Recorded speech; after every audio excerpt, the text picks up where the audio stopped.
किसी गांव में एक बूढ़ी अपने 3 बेटों और एक बेटी के साथ रहती थी।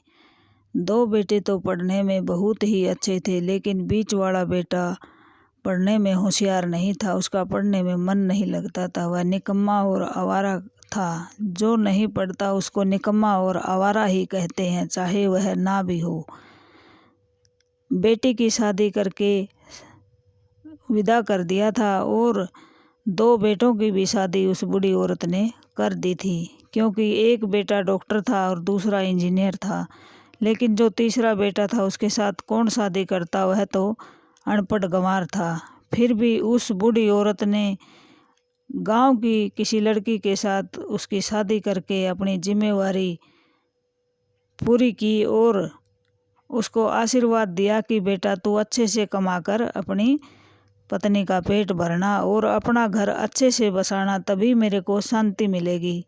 अब माँ की सीख और पत्नी की सूझबूझ से वह भी अच्छा हो गया और अच्छे से कमाने लगा। रोज काम पर जाता, एक दिन भी काम की नागा नहीं करता और ठीक ठाक घर चलने लग गया। अब तीनों भाई कहने लगे कि अब माँ भी बूढ़ी हो गई है, क्यों न इस जमीन जायदाद और घर का बंटवारा कर लिया जाए। 2 भाइयों ने कहा, तीसरे ने सुना। तीसरा भाई जो अनपढ़ और सीधा साधा था, वह कहने लगा कि भाइयों आप बंटवारा कर लेना और जो मेरे को मिले मैं उस पर अंगूठा लगा दूंगा। मैं यहाँ पर रहकर क्या करूँगा। फिर वह डॉक्टर और इंजीनियर कहने लगे कि मंझले भैया तुम्हारा रहना भी ज़रूरी है, क्योंकि बंटवारा तुम्हें भी मिलेगा। फिर उस बीच वाले लड़के ने कहा कि मैं काम के लिए छुट्टी नहीं कर सकता, क्योंकि मैं तो काम पर जाऊंगा, मेरे को तभी दिहाड़ी मिलेगी, इसलिए मैं छुट्टी नहीं कर सकता। तुम आपस में बंटवारा कर लेना और जो मुझे मिले वह मुझे दे देना। मैं जहाँ भी कहोगे वहीं पर अंगूठा लगा दूंगा। ऐसा कहकर वह काम पर निकल गया और जो बहन थी उसको भी बुलाया हुआ था, क्योंकि बंटवारे के टाइम पर सभी को इकट्ठा होना जरूरी था।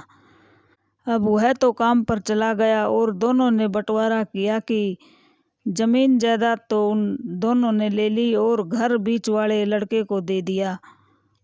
जब वह काम पर से आया तो उसको बंटवारा बताया गया कि जमीन हम दोनों ने ले ली है और जो पुश्तैनी घर बना हुआ है वो तुम्हें दे दिया है। अब वह बीच वाला लड़का जो अनपढ़ और गंवार था, वो कहने लगा कि हमारी बहन भी तो है एक, हमारी बहन को क्या दिया।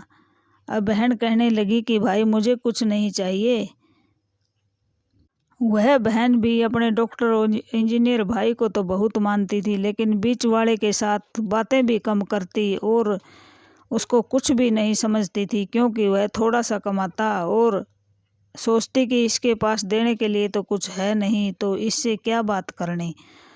अब बंटवारे में बीच वाले भाई ने पूछा कि बहन को क्या दिया है, तो उन्होंने कहा कि बहन को तो हमने कुछ भी नहीं दिया। तो फिर बीच वाले भाई जो वह बहन भी उसको निकम्मा समझती थी, कहने लगा कि ज़मीन जायदाद तुम ले लो और यह घर मेरी बहन को दे दो, क्योंकि वह भी इस घर में जन्म लिया है और उसको भी हक चाहिए। और फिर 2 भाई और बहन कहने लगी कि तुम क्या लोगे।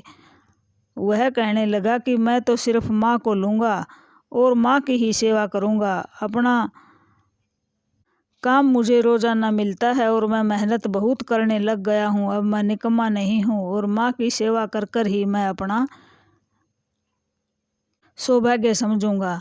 अपनी पत्नी से कहने लगा कि आपको यह माँ हमें बंटवारे में मिली है, क्या मंजूर है। पत्नी हंसते हुए कहने लगी कि मेरी इतनी किस्मत अच्छी हो है तभी तो मुझे माँ मिली है। यह कहते हुए वह अपने पत्नी की मुंह की तरफ देखकर मुस्कुराया।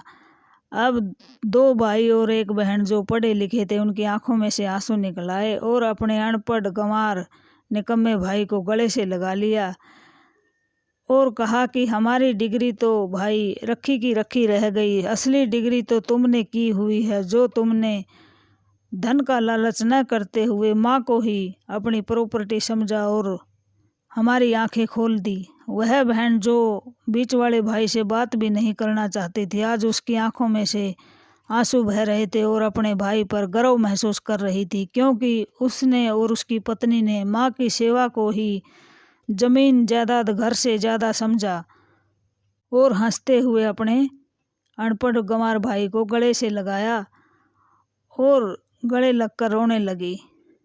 अब उस बीच वाले भाई ने सभी को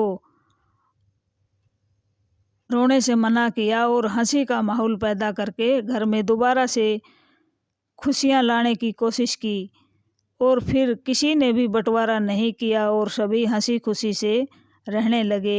एक की समझदारी से सारा परिवार फिर से इकट्ठा हो गया और वह अलग ही नहीं हुए, सारे इकट्ठे रहते और घर में ही स्वर्ग बन गया।